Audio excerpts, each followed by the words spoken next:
Good morning, students. Class 12th, Political Science, Chapter 3, Politics of Plan Development. Here is the fifth video of this chapter.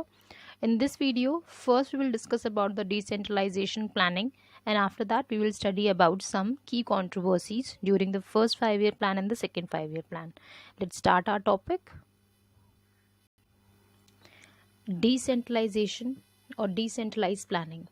In this topic, we will discuss about the Kerala model started by the Kerala government for their regional development after the independence. So let's see the process and the policies started under the Kerala model. It is not necessary that all planning always has to be centralized. ऐसा ज़रूरी नहीं है कि जितनी भी planning की जाए वो सारी की सारी सेंट्रल गवर्नमेंट की तरफ से आए और फिर उसे बाद में स्टेट लेवल पर एग्जीक्यूट किया जाए. स्टेट लेवल पर भी अपने डेवलपमेंट के लिए प्लानिंग की जा सकती है. और nor is it that planning is only about the big industries और द लार्ज प्रोजेक्ट्स. और ये भी सही है कि हमेशा इकोनॉमिक डेवलपमेंट के लिए हमको कि सिर्फ हैवी इंडस्ट्रीज़ डेवलप करेंगे तभी इकोनॉमी डेवलप होगी, बिग इंडस्ट्रीज़ या बिग इन्वेस्टमेंट्स किए जाएंगे तभी सब कुछ पॉजिटिव होगा, ऐसा ज़रूरी नहीं है. स्मॉल स्केल डेवलपमेंट के साथ भी एक अच्छा ग्रोथ देखा जा सकता है. The Kerala model is the name given to the path of planning and development charted by the state of Kerala. Kerala model एक वो तरीका था या वो पाथ था जो कि केरला स्टेट से स्टार्ट किया गया for the development. There has been a focus in this model on education, health, land reform, effective food distribution and poverty elevation. Kerala model के जो मेन ऑब्जेक्टिव थे वो थे ये कि हमें एजुकेशन डेवलपमेंट करना है, हेल्थ फैसिलिटीज़ लोगों को देनी है, लैंड रिफॉर्म्स करने हैं, फूड डिस्ट्रीब्यूशन को और ज़्यादा इफेक्टिव करना है और पॉवर्टी को हटाने के लिए काम करने हैं. तो ये इम्पॉर्टेंट ऑब्जेक्टिव्स रहे जो कि केरला मॉडल के नाम पर केरला स्टेट इम्प्लीमेंट करना चाहती थी. नेक्स्ट है there has been focus in the modern of education. ये सारे वो पॉइंट्स रह गए. Despite low per capita income, per person income बहुत ज़्यादा कम थी केरला में and a relatively weak industrial base, industrial development भी अच्छा नहीं था.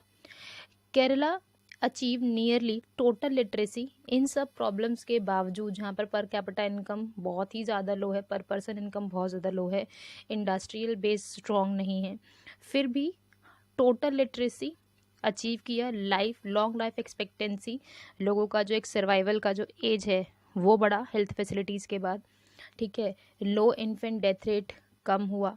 ठीक है, फीमेल मोर्टालिटी की चीज़ें सॉल्व हुई, लो बर्थ रेट्स हमें देखने को मिले and high access to the medical care. और ये सब चीज़ें केरला मॉडल के इम्प्लीकेशंस रहे. और उसके बाद हम लोग ये कह रहे हैं कि एक प्लान तैयार किया गया बाय द स्टेट गवर्नमेंट. उसके लॉन्ग टर्म रिजल्ट्स हमें कुछ ऐसे देखने को मिले. Between 1987 to 1991, the government launched the new democratic initiative which involved the campaigns for development, including the total literacy, especially in science and environment. और ये reality है कि केरला का जो एजुकेशन रेट है, वहाँ पर जो हेल्थ फैसिलिटीज़ हैं वो बहुत ज़्यादा अच्छी हैं.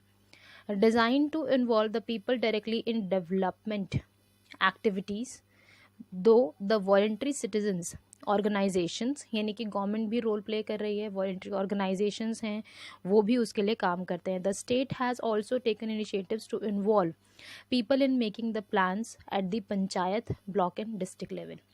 ऐसा इसलिए हो पाया क्योंकि डिसेंट्रलाइज प्लानिंग की गई.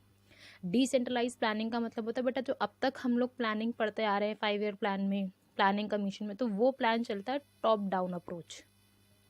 ये वर्ड्स आपको सीनियर क्लासेस में पढ़ाए जाते हैं बट आप टर्म्स याद रखेंगे. डिसेंट्रलाइज, ये हम लोग सेंट्रलाइज प्लानिंग करते हैं कि सेंट्रल गवर्नमेंट में प्लानिंग हुई, स्टेट लेवल और लोकल लेवल पर एग्जीक्यूशन हुआ बिना वहाँ की प्रॉब्लम को जाने. तो ये हो गया हमारा सेंट्रलाइज प्लान.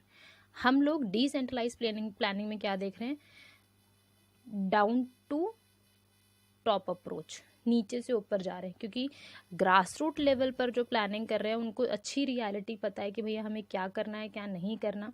तो इस प्लानिंग की हेल्प से ज़्यादा अच्छे रिजल्ट्स हमें देखने को मिले.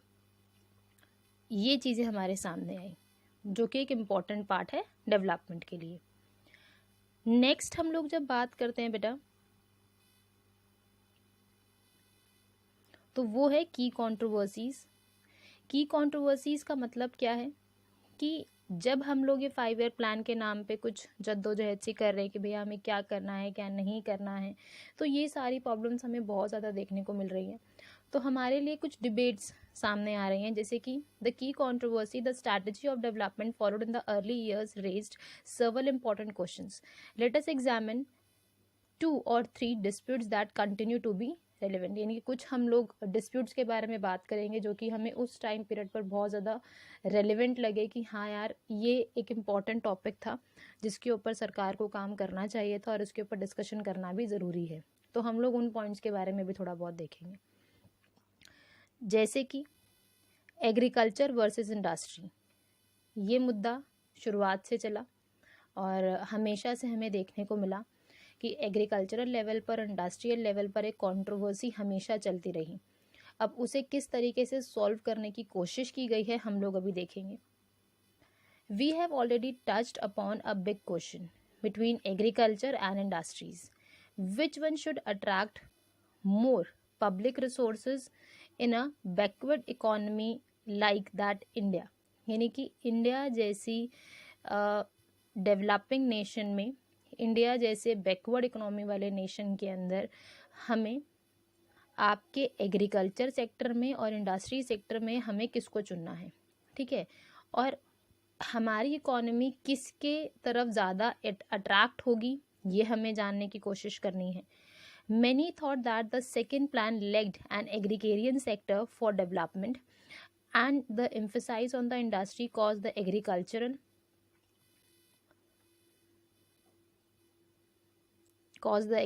and rural India to suffer। यानी कि फर्स्ट 5 ईयर प्लान में जो आपने एग्रीकल्चर सेक्टर पर फोकस किया और सेकेंड 5 ईयर प्लान में आपने उसे लेग बिहाइंड कर दिया, उसे छोड़ दिया, उसका ज़्यादा नेगेटिव इम्पैक्ट हमें एग्रीकल्चर सेक्टर पे देखने को मिलता है।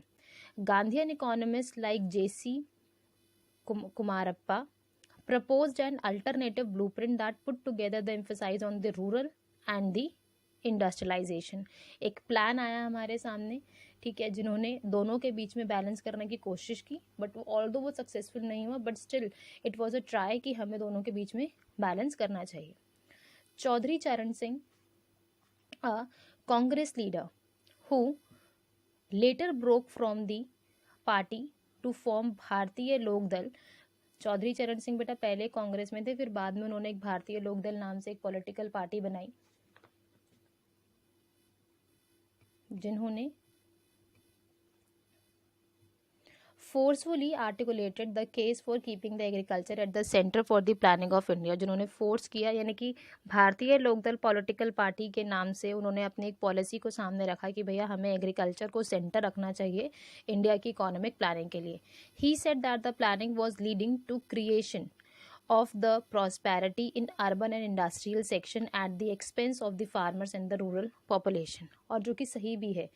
ये कह रहे हैं कि हमने इंडस्ट्रियल डेवलपमेंट जब करना शुरू किया तो इंडस्ट्रियल डेवलपमेंट के नाम पर हम लोग फार्मर्स से उनसे सारा खर्चा उठा रहे हैं, ठीक है, और इंडस्ट्रियल डेवलपमेंट के नाम पर फार्मर्स को नेगेटिव चीज़ें फेस करनी पड़ रही हैं। तो ये एक इम्पॉर्टेंट चीज़ जो कि चौधरी चरण सिंह के थ्रू हमारे सामने आई।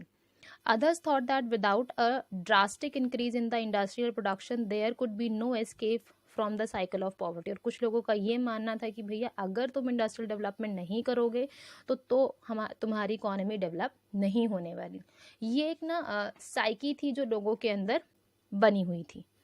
Then they argued that Indian planning did have an agrarian strategy to boost the production of the food grains.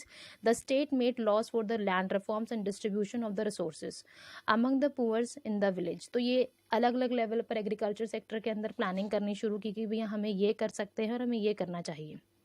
It also proposed programs for community development and spent large sum of irrigation projects। The failure was not that of policy but for the non-implementation because of the land owning जो cases हैं उनकी वजह से implementation नहीं हुआ। कहने का मतलब क्या, ऐसा नहीं है कि पॉलिसीज़ नहीं बनी और पॉलिसीज़ ने काम नहीं किया, प्रॉब्लम क्या थी कि पॉलिसीज़ तब काम करते जब पॉलिसीज़ को इम्प्लीमेंट किया जाता, रियलिटी में उन्हें एग्जीक्यूट किया जाता, काम वो तब करती। बट ये सब चीज़ें हमें फेस करने को मिली। हमने लैंड रिफॉर्म्स लेकर आए, जो लैंड ओनर्स हैं वो उसे इम्प्लीमेंट नहीं करने देना चाह रहे। तो अलग अलग लेवल पर हमें अलग अलग परेशानियों को फेस करना पड़ रहा था। After this